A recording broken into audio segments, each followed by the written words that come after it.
one last exciting speaker. Mike Boots is the acting chair of the White House Council on Environmental Quality. And prior to him assuming his role as acting chair, Mike served as the chief of staff at CEQ. In this capacity, he helped coordinate the administration's work on the President's Climate Action Plan, the establishment of new monuments that permanently protect unique American sites, the development of the nation's first comprehensive national ocean policy, and the President's federal sustainability initiative to reduce energy use and pollution across the federal government, among all other environmental priorities. Just as a personal note, we really appreciate the collaborations that we continue to have in the administration, so we have made some tremendous gains with your assistance. So Mike has certainly had an impressive career, so we're lucky to have him here in Orlando to share his views of more from the federal national level. So with that, Mike Boots, please come up.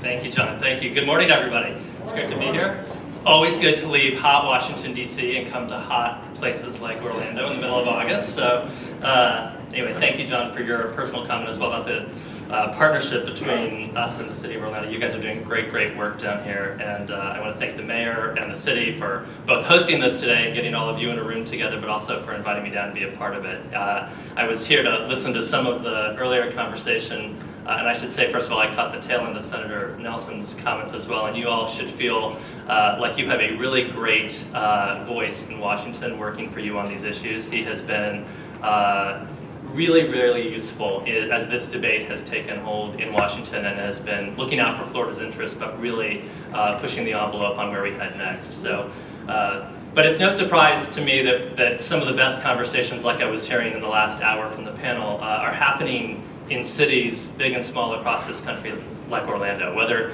if you're a local leader, whether you're in government or in industry, whether you're in academia or the nonprofit community, you kind of don't have time for the tastes great, less filling debate that I think Robbie was talking about earlier that is endless and frustrating in Washington about the source or the cause of all of this. The reality is local leaders, you have to solve that problem now. You're seeing the impacts here, and I think the last few hours of discussion is really good evidence of pragmatism to addressing those challenges that we need more of. And I will take a second just to applaud the mayor's work on the Greenworks plan, which I think is exactly the kind of initiative that we've seen sprout up, mostly from mayors across this country, in the absence of some other leadership, to be able to really drive these outcomes at the local level. So I want to take a little bit of time today to both talk about the nature of the threat that we all face. You all talked a little bit about that already this morning,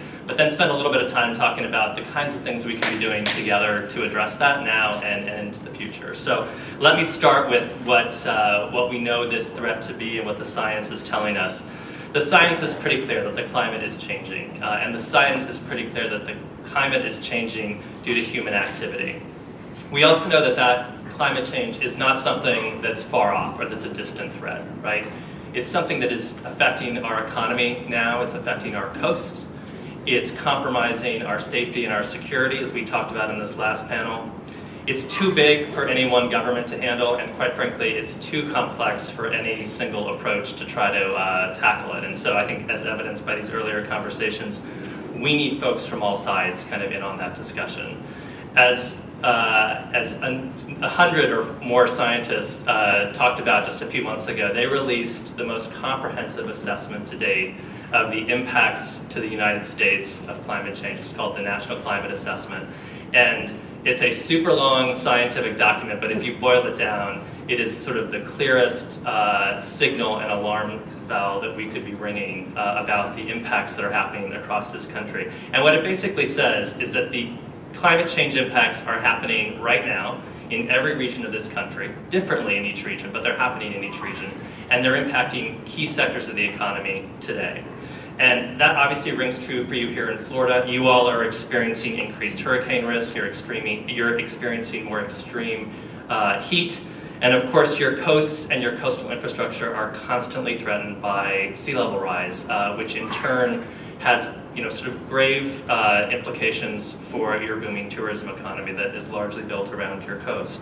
So the threats are real and they're here now. And I know I don't have to convince any of you here about the seriousness or the urgency of that risk. That's why you're here in this room today. But I do think it's worth spending just a few minutes to talk about how multifaceted that threat is. A lot of people are quick to frame this up as an environmental issue, and a few of the folks on the last panel were saying how actually, in their world, it's not an environmental issue at all, it's something else, and I think you all know that well. In many cases, it's a public health issue, right? So the rising temperatures that are brought on by climate change can worsen smog and soot and pollen levels that exacerbate illnesses, including asthma and others. Cities across Florida and some other parts of the country are experiencing a very big increase in the number of days over 95-degree temperatures, which has huge impacts for a whole series of illnesses, but has a really big threat for vulnerable populations, both the elderly, the young, and many of the economically disadvantaged. And so there's a very big public health challenge that we are trying to address as part of this climate change challenge. It's also a considerable economic challenge. Plain and simple, climate change costs a lot of money. Extreme weather in this country in the year 2012 cost about $110 billion. And the impacts of those disasters are crippling on local economies, on neighborhoods, on communities, on local businesses. And as you saw, I think you all saw a video this morning on the Risky Business Report. That is something that was put out earlier in the year, maybe not, I'm seeing some shaking of the heads. That's a report that was put out by a number of business executives from across the country that really chronicled the economic risks and the economic threats of climate change.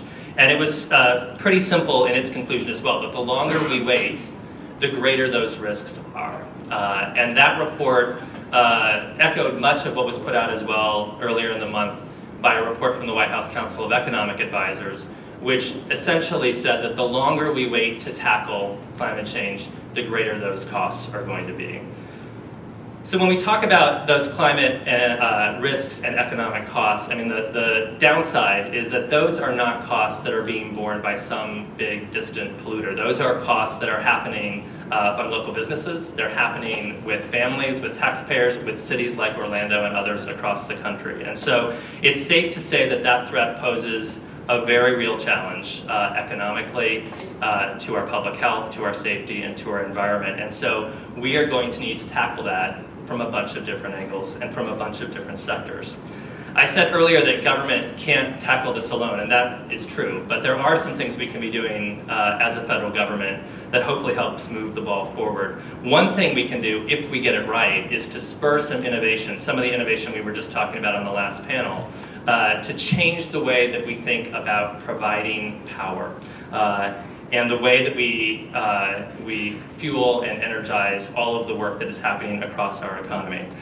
We need businesses out there who are cutting new paths and finding new ways to make progress there. And we need local leaders like Mayor Dyer who are already confronting these challenges on the ground to come up with some of those new answers as well. We can set some broad goals. We can encourage folks on the ground to find creative ways to get to those objectives and those goals. And we can provide some level of regulatory certainty so that people are putting money and resources targeted at the places where they are most likely to have the greatest effect.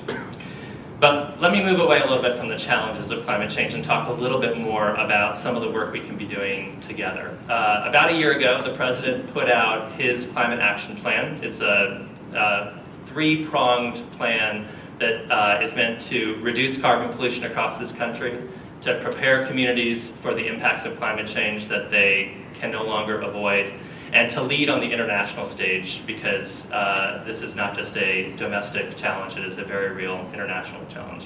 We've made some good progress on that and are seeing some very good dividends out of that investment of effort. One of the things that I'd like to talk a little bit about is the Clean Power Plan that was put out just recently from the Environmental Protection Agency.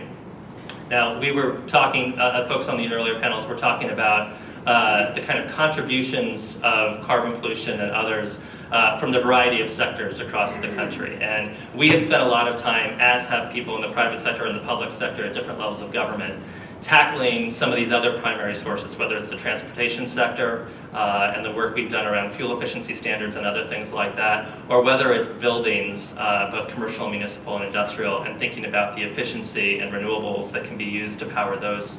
When you get past those two, it's clear that the utility sector makes up about 40% of our yearly carbon emissions. And so that was a very natural place for us to direct our next level of attention.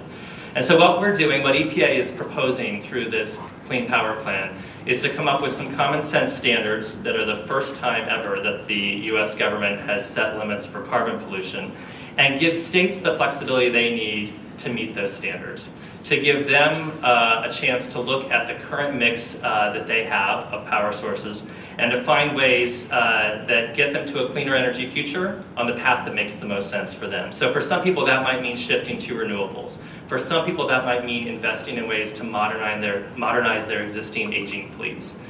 For some it might mean setting up a new market-based program in their state, or for others it might mean collaborating with nearby states on cross-state programs that already exist. For many, in fact, for most, it will be a combination of all of those things. And EPA's plan gives them flexibility to do that. And so what we'll start to see as that gets implemented are some big changes that we, quite frankly, right now can't anticipate and don't exactly know where that will lead, particularly as some of the new technologies that have been talked about here kind of take hold and provide some new possibilities. But our view is that by setting some clear targets for carbon pollution, we are setting a signal that, that we are serious about this, and that a variety of sectors, including the utility sector, will need to take real action in getting there. So all kinds of stakeholders can be clear that there is, in fact, a market for low-carbon, clean energy future in the world and in the future, and that we're doing our best to build the right conditions so that the market can innovate to get there.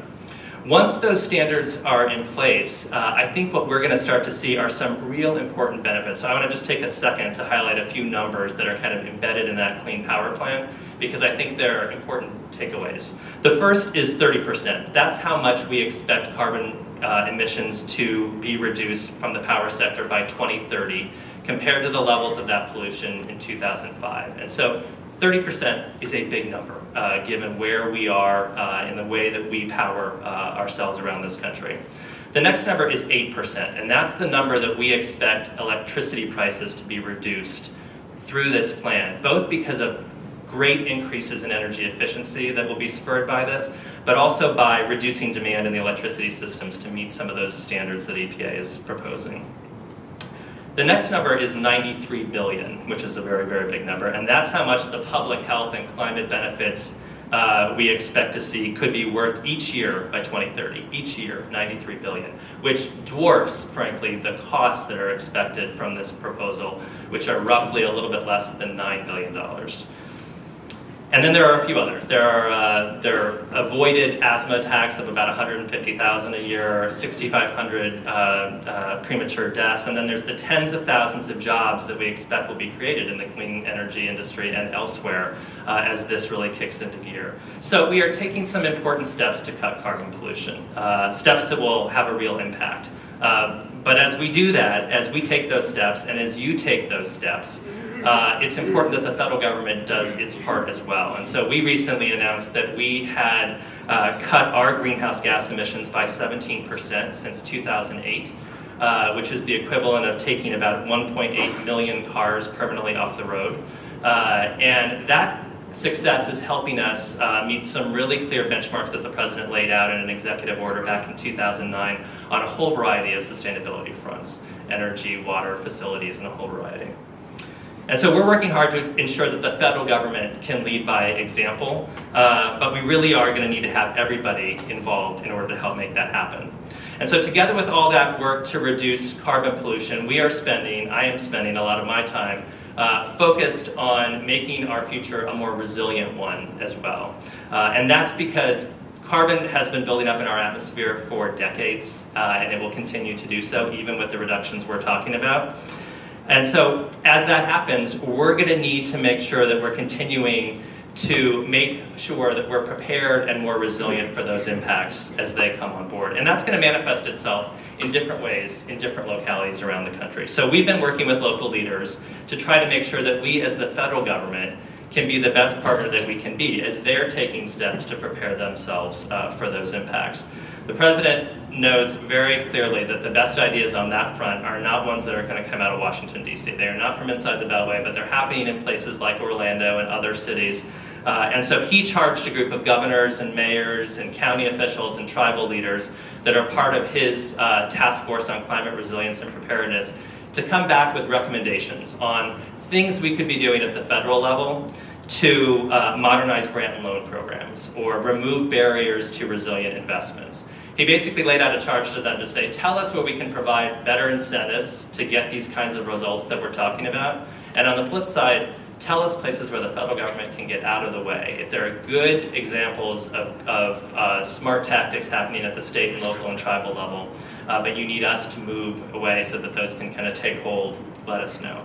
Those recommendations are going to be finalized sometime later this fall, but we've already started to take some action based on the recommendations we've been hearing over the last year. And so at the last task force meeting in July, the President came to that meeting and announced a series of near-term steps to help address the resilience and preparedness objectives of these folks. One of those was a $1 billion fund and competition to try to help communities have the tools they need to make themselves more resilient. And that is going to be a fund that's offered to communities who have suffered some major natural disaster in recent years, and those communities who are willing to invest in rebuilding smarter and stronger and safer so that they're anticipating that next storm rather than thinking about building for the past. Another thing we've heard consistently from this set of local leaders is that they need data. They need more, not more data, actually most of them tell us there's a flood of data coming at them. What they need is data that's consumable, that's usable, that's at a level of granularity that actually can help them and folks across their jurisdictions make decisions, make better decisions for things like infrastructure projects or building codes, thinking about where their utility can site that next power station or transmission line, or where they should be planning their evacuation routes, or where they should be building that road so that it incorporates the projections for sea level rise. So we've been investing more than ever in 3D mapping that can be used in areas like flood risk management and water resource planning, and working hard to get that out to local leaders who can use it. And back in March, we launched something called the Climate Data Initiative, which was an attempt to really do two things, both tap into the amazing capacity of the private sector and the innovation that's happening around data there, with the vast amounts of public data that are that the federal government collects, whether that's NASA or NOAA or the Department of Defense or others. This Climate Data Initiative was meant to unlock those vast sources of data, put that in the hands of tech innovators and entrepreneurs and researchers and others so that they can go and create the tools and services and businesses and applications that people have really been hungry for. And so we have launched a series of partnerships with a set of commitments from private companies around sea level rise and coastal resilience, and another series of commitments, both domestically and internationally, around food security and agriculture, and we hope to do more of that over the upcoming months. So the bottom line is that we are transitioning. We're transitioning to a clean energy economy. We're transitioning to a more resilient country. And we are frankly done, in the places that I work, listening to the tired old argument that we have to choose. We have to choose between a healthy economy and addressing climate change, or we have to choose to protect our economy. The truth is, we have proven over a number of years that you can do both. We are doing both, and we're already on our way to being able to pay those dividends in huge ways. Here in Orlando, you know exactly what I'm talking about. Mayor Dyer's Green Works program has set clear, ambitious, but achievable goals, and by really investing in renewable energy and energy efficiency and driving that at the local level, you are making great progress towards the really ambitious greenhouse gas reduction goals that he set. The climate change challenge, as I said, is going to need an all-hands-on-deck approach. And so we're going to need all of you, whether you represent a utility, whether you represent a local government, whether you represent a university or a nonprofit or anyone else. We need your help in better understanding the science and the data to map this ever-changing threat that we all face. Whether you're a private sector business here in this Central Florida area or you're from somewhere else, we need your help, your innovation, your ability to put capital into new solutions and innovate the way we lead towards a clean energy economy, as this last panel talked about. And here in the local government setting, we need people, we need more people like Mayor Dyer, who look at this as an opportunity and not as a bunch of risk and threat, but as something that can be capitalized to really build the economic growth of this region. And so right now, one other thing that we really need from you all is feedback. We need feedback on our clean power plan that I talked about. This is something that EPA put out in June. It's out for public comment for a few more months, but we need you to take a hard look and let us know what you think. If you work at all in this, in the power sector, with the power sector, we need you to be talking to your state and local leaders about the options that exist, the flexibilities that are provided in that plan, and we need you to be thinking with them about what those options allow, what they provide, and what the business case is for reducing that carbon pollution. There is a very strong business case to be made, but we need all of you to be making that case at the local level. The President has made very, very clear that we have a moral obligation to make sure that we do not leave a planet that's polluted and damaged. Our kids deserve better than that. Their kids deserve better than that. And so I'm here partly today to recommit our partnership in trying to fulfill that obligation and hoping that all of you can join us in that. And to close, I just want to say thank you again to the mayor, to the city, both for your amazing leadership on this front, but also for hosting this session today and bringing together the mix of people that are here. For all of you that are in the room, I want to thank you particularly for your commitment and your leadership to this, but also your pragmatism and your creativity. We have got to get past the debate that happens in the city that I live in and get more towards the place where we're having the constructive back and forth that I've heard in the last few hours if we're going to solve this problem at the very local level. The President said at the last meeting of his local leaders task force that you have a partnership and a partner in this administration. And so we are going to need all of you to be partners and have that two-way street working well over the next several years. But I thank you for your leadership and thanks for having me here today.